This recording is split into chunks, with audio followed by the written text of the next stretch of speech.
بچھایا ہوگا۔ اے بابا جان، کل رات تم گھر کے اندر تھے، میں نے آپ کے ہاتھ اور پاؤں دبائے تھے، آج رات قبر کے اندر آپ کے ہاتھ اور پاؤں کس نے دبائے ہوں گے؟ اے بابا جان، کل رات جب آپ گھر کے اندر تھے، آپ نے پانی مانگا تھا، میں پانی لے کر کے آئی تھی۔ جب آپ کو پیاس لگی تھی، آپ نے مجھے پکارا تھا، میں آپ کے پاس پانی لے کر کے آئی تھی۔ اے بابا جان، جب آج قبر کے اندر تم نے پانی کے لیے تمہیں پیاس لگی ہوگی، تم نے پکارا ہوگا تو پانی لے کر کے کون آیا ہوگا؟ اے بابا جان، کل رات کو گھر کے اندر آپ کے چہرے سے پسینہ میں پوچھتی رہی تھی، آج رات قبر کے اندر پسینہ کس نے صاف کیا ہوگا؟ اے بابا جان، کل رات تک تو آپ جب بھی مجھے پکارتے تھے میں آ جاتی تھی، آج رات قبر میں آنے سے پکارا آپ نے پکارا ہوگا اور پکار سن کر کے کون آیا ہوگا؟ اے بابا جان، کل رات جب آپ کو بھوک لگی تھی تو میں نے کھانا پیش کیا تھا، آج رات جب قبر میں بھوک لگی ہوگی تو کھانا کس نے دیا ہوگا؟ اے بابا جان، کل رات تک تو میں آپ کے لیے طرح طرح کے کھانے پکا رہی تھی، آج قبر کی پہلی رات کس نے کھانے بنائے ہوگی؟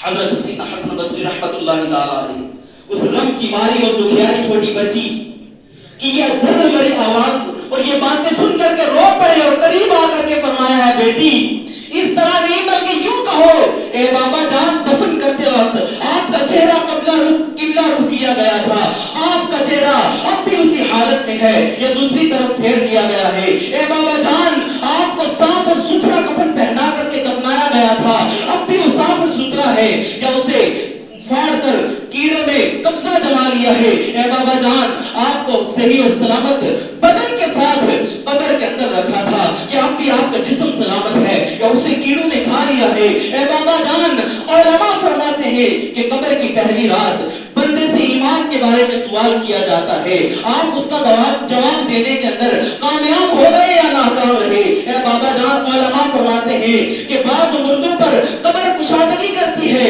اور بعض مردوں پر تنگی کرتی ہے، آپ پر قبر میں تنگی کی ہے یا کشادگی کی ہے؟ اور کسی میت کے، بابا جان علماء فرماتے ہیں کہ کسی میت کے کفن کو جنتی کفن سے اور کسی کے کفن کو جہنمی کفن سے بدل دیا جاتا ہے۔ اے بابا جان، آپ بتائیے کہ آپ کے کفن کو جنتی کفن سے بدلا گیا ہے یا جہنمی کفن سے بدلا گیا ہے؟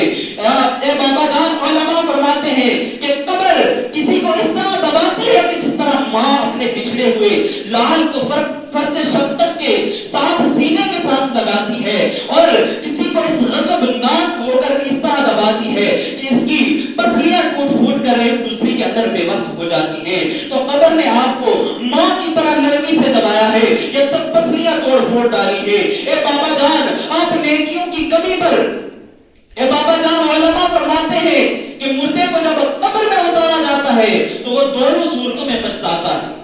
اگر وہ نیک ہو تو اس بات پر پچھتاتا ہے کہ اس نے نیکیاں اور زیادہ کیوں نہ کر لی، اگر وہ گناہگار ہے تو اس بات پر پچھتاتا ہے کہ اس نے گناہ کیوں کیے۔ اے بابا جان، آپ بتائیے، آپ نیکیاں کم ہونے پر پچھتائے یا پھر گناہوں کی شرمندگی پر پچھتائے گے؟ اے بابا جان، آپ تو مجھ سے ایسے جدا ہوئے ہیں کہ قیامت تک دوبارہ نہیں مل سکتے۔ اے خدائے رحمان، قیامت کے میدان میں مجھے اپنے بابا جان کی ملاقات سے محروم نہ کرنا۔